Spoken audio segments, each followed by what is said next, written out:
കുഞ്ഞത്താച്ചുമ്മ അടക്കമുള്ള പഴയ തലമുറയ്ക്ക് ബഷീർ നൽകുന്നു. ഇതാണ് നാടകത്തിന്റെ പ്രമേയം. നിങ്ങൾ എല്ലാവരെയും സ്വാഗതം ചെയ്യുന്നു. ജീവിതവും യൗവനതീക്ഷ്ണവും ഹൃദയം പ്രേമസരമലവുമായ ഒരു സുന്ദര കാലത്ത് ഞാൻ സൃഷ്ടിച്ച എന്റെ പ്രിയ കഥാപാത്രങ്ങൾ ഇപ്പോൾ എന്ത് ചെയ്യുന്നുവെന്നറിയാൻ എനിക്ക് ആഗ്രഹമുണ്ട്. എന്റെ കഥാപാത്രങ്ങൾ എന്നെ കാണാൻ ഇങ്ങോട്ട് വരാമെന്നാണ് പറഞ്ഞിരിക്കുന്നത്. എന്താ ഒരു ശബ്ദം? ദാ നോക്കി, ആരൊക്കെയാ വരുന്നതെന്ന്.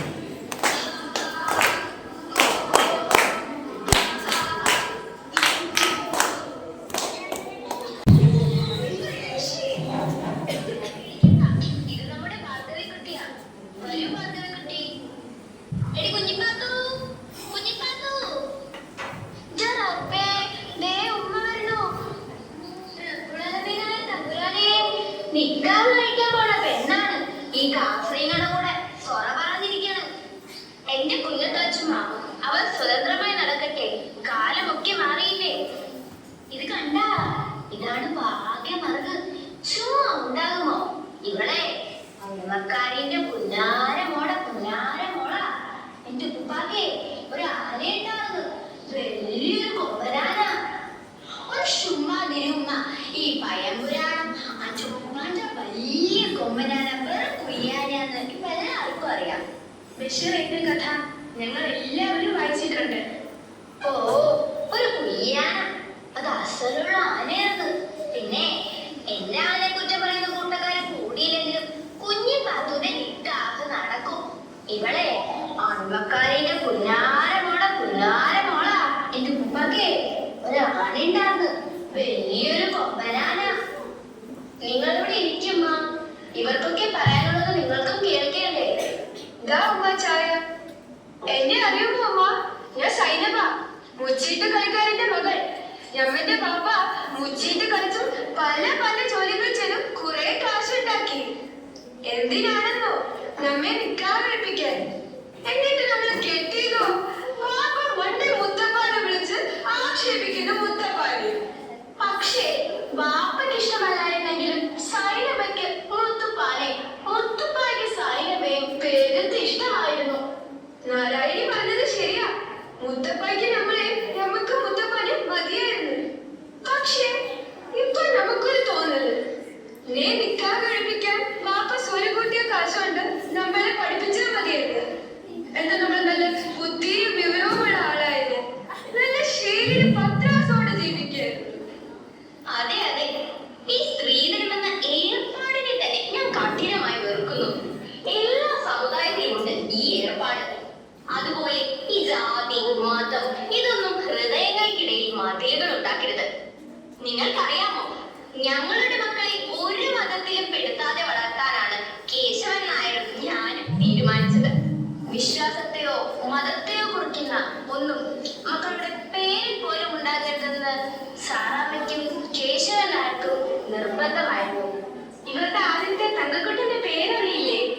എന്റെ സുഹറ, അതാർക്കാ അറിയാത്തത്? ആകാശമിഠായി. എടാ മോനെ, ആകാശമിഠായി, നീ എവിടെയാണ് ആകാശമിഠായി? ഒന്ന് നിർത്തോ, ഒരാകാശമുട്ടായി. നിങ്ങൾ ആരെങ്കിലും എന്റെ ആടിന് കഞ്ഞിവെള്ളം കൊടുത്തോ? ഇന്നലെ തറയിൽ നിർത്തി വന്ന നേരം മുതൽ ഒക്കത്ത് വെച്ചോണ്ടിരിക്കണം. എന്റെ റബ്ബേ, തറയെ നിർത്താനാ പെരുത്ത് വികൃതിയ. നിങ്ങളുടെ തുണി കൂടി കടിച്ച് തിന്നു. ഫാത്തിമയുടെ ആടിന് കഴിക്കാനുള്ളത് ഞാൻ തരാം.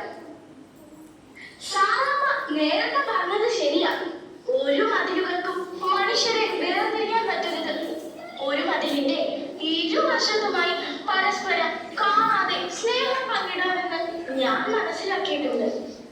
പക്ഷേ ഒടുവിൽ ആ മതിൽക്കെട്ടിനകത്ത് ഞാൻ തനിച്ചായി. നാരായണി, നാരായണി എന്ന നീട്ടിയുള്ള വിളി കേൾക്കാതായപ്പോൾ ഞാൻ ഒരുപാട് സങ്കടപ്പെട്ടു. ഉണങ്ങിയ ഒരു കമ്പ് ആകാശത്തേക്ക് വീണ്ടും വീണ്ടും വലിഞ്ഞ് എന്റെ കൈകൾ ഉഴഞ്ഞു പോയി. പക്ഷേ ഞാൻ തളർന്നു പോയില്ല, ആത്മവിശ്വാസം നഷ്ടപ്പെട്ടില്ല. പക്ഷേ ഇന്നത്തെ തലമുറ അങ്ങനെയാണ്, പ്രത്യേകിച്ച് പെൺകുട്ടികൾ. ജീവിതത്തിലെ കുഞ്ഞു കുഞ്ഞു പ്രശ്നങ്ങൾ പോലും നേരിടാനാകാതെ ജീവിതം തന്നെ അവസാനിപ്പിക്കുന്നു. അതെ, ആത്മഹത്യ ഒന്നിനും പരിഹാരമല്ലെന്ന് ഇന്നത്തെ കുട്ടികൾ മനസ്സിലാക്കണം. ജീവിത പ്രശ്നങ്ങളെ സധൈര്യം നേരിട്ട് മുന്നോട്ട് പോകണം. ഭാർഗവിക്കുട്ടിയുടെ കഥ കേൾക്കാൻ ഞങ്ങൾക്കെല്ലാം ആഗ്രഹമുണ്ട്. ഭാർഗവിക്കുട്ടി എങ്ങനെയാ ഈ കിണറ്റിൽ വീണത്? വീണതല്ല, എന്നെ ഈ പൊട്ടക്കിണറ്റിലേക്ക് തള്ളിയിട്ടതാണ്. ആത്മാവിൽ ഒരുപാട് സ്വപ്നങ്ങളുമായി ജീവിച്ച ഒരു പാവം പെൺകുട്ടിയായിരുന്നു ഞാൻ. പാട്ടും നൃത്തവുമായിരുന്നു എന്റെ ജീവൻ. എന്റെ ചിലകകളുടെ നാദത്തിൽ വേദന ഉണരുമായിരുന്നു. ഒരു നാൾ എനിക്കൊരു സമ്മാനം കിട്ടി. രക്തനക്ഷത്രം പോലെ കടൽ ചുമപ്പായ ഒരു പൂവ്. അതൊരു ഹൃദയമായിരുന്നു. എനിക്ക് ലഭിച്ച സ്നേഹവും അംഗീകാരവുമായിരുന്നു. പക്ഷേ എന്റെ സന്തോഷം നീണ്ടു നിന്നില്ല. എന്റെ എല്ലാ സ്വപ്നങ്ങളും തകർത്തെറിയപ്പെട്ടു. ഇരുട്ടു നിറഞ്ഞ ഈ പൊട്ടക്കിണറ്റിൽ വീണപ്പെടാനായിരുന്നു എന്റെ വിധി. വഴിയിൽ ഓരോരോ കാലടി ശബ്ദം കേൾക്കുമ്പോഴും ഈ പൊട്ടക്കിണറ്റിൽ നിന്നുള്ള മോചനം കാത്തിരിക്കുകയായിരുന്നു ഞാൻ. നിങ്ങൾ എനിക്ക് സമ്മാനിച്ചത് ഒരു പുതിയ ജീവിതമാണ്. അതെ, ജീവിതത്തിന്റെ വെളിച്ചത്തിന് എന്തൊരു വെളിച്ചം. അല്ല, കുഞ്ഞു പാത്തുമ്മയ്ക്കൊന്നും പറയാനില്ലേ? ഒന്നും അറിയാത്ത ബുദ്ധൂസായിരുന്നു ഞാൻ. മുടി ചെയ്യാൻ കാഫ്രച്ചയാകുമെന്നും മുല്ലപ്പൂക്കൾ വെച്ചാൽ തലയിൽ ഇബ്ലീസ് കയറുമെന്ന് വിശ്വസിച്ച വെറും ബുദ്ധൂസ്. ഉച്ചയ്ക്ക് വർത്തമാനം പറയാനും കൂട്ടുകാരുമൊത്ത് കളിക്കാനും എനിക്ക് പേടിയായിരുന്നു. അടക്കോ മുതുക്കോ മഴനിറങ്ങ എന്ന് പോലും ശരിക്കും പറയാൻ എനിക്കറിയില്ലായിരുന്നു. എന്റെ കയ്യിൽ ബാലപാഠവും നോട്ട് പുസ്തകവും തന്നെ എന്നെ എഴുതാനും വായിക്കാനും പഠിപ്പിച്ചത് ആയിഷയും നിസാർ അഹമ്മദുമാണ്. അറിവാണ്, വിദ്യാഭ്യാസമാണ് നമുക്ക് വേണ്ടത്.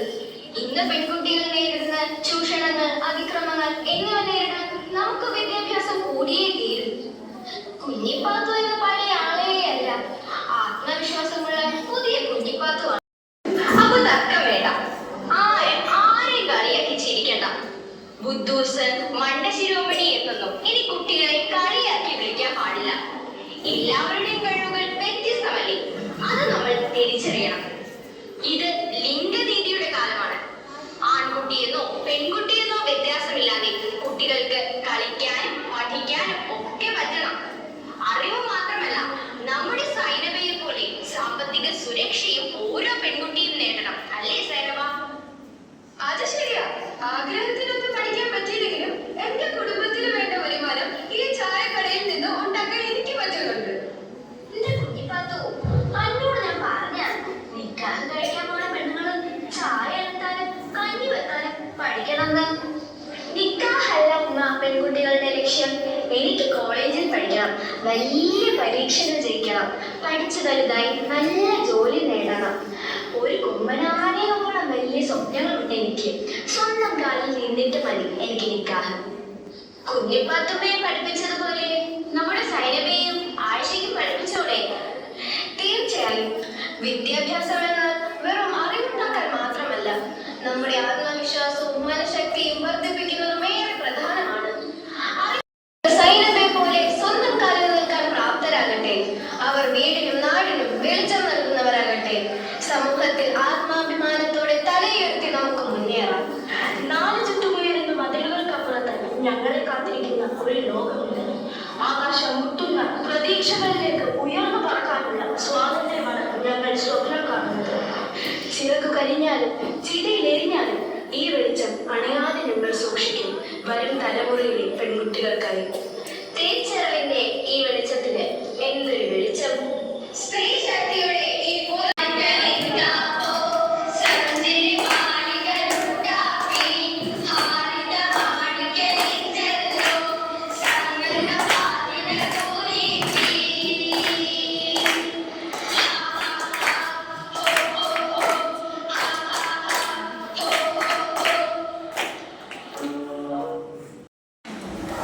അതോ എന്ന യാഥാർത്ഥ്യത്തിൽ നിന്നും ഒടുവിൽ ഞാൻ മാത്രമായി അവശേഷിച്ചതോ വിസ്മൃതിയിൽ ലയിച്ചു. എന്റെ പ്രിയ കഥാപാത്രങ്ങൾ, എന്റെ പ്രിയപ്പെട്ട പെൺകുട്ടികൾ പോയി കഴിഞ്ഞു. ഭൂതകാലത്ത് നിന്ന് ഒരു സ്വപ്നം പോലെ കടന്നു വന്ന് ഇപ്പോൾ അവരെങ്ങോട്ടാണാവോ പോയത്? വർത്തമാനകാലത്തിന്റെ പക്കത്ത് നിൽക്കുന്ന തിളക്കമുള്ള ഭാവിയിലേക്കോ? മാറ്റത്തിന്റെ കാലച്ചുകൾ ഇതാ അടുത്തടുത്ത് വരുന്നു. അനർഘ നിമിഷം. ഈ പെൺകുട്ടികളെ കാത്തിരിക്കുന്നത് പ്രതീക്ഷയുടെ, ആത്മവിശ്വാസത്തിന്റെ, സ്വയം പര്യാപ്തതയുടെ ഉജ്ജ്വലമായ ഭാവിയാണ്. നമുക്ക് ഒന്നിച്ചുള്ള യാത്ര